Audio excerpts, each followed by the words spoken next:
hari ukuntu uba uri gukoresha telefone yawe hakazamo apurikasiyo zamamaza ibyo dukunze kwita ama adizi, rimwe na rimwe bikagutesha ibyo wari urimo gukora, bikagusaba gutegereza iminota runaka yashyizweho ku buryo wumva ubangamiwe.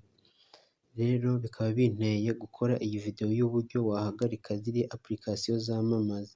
Nawe izi sitepu wazikoresha niba ukunze kubangamirwa n'ama apurikasiyo yamamaza. Rero iyo ushaka guhagarika izi apurikasiyo zamamaza cyangwa se ama adizi, uza hano muri setingi, uraza hano muri mowa konekishoni ukahemeza, uhita uza hano handitse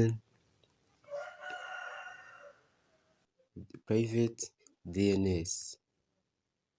Iyo ugeze hano uraza ukandikamo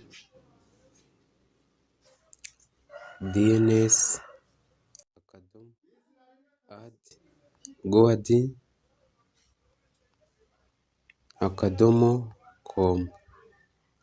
Apurikasiyo zamamaza uraza hano ugasevinga. Apurikasiyo zamamaza ntabwo zongera kugaruka kandi n'iyo zije ntabwo zishobora kugutesha ibyo wari urimo.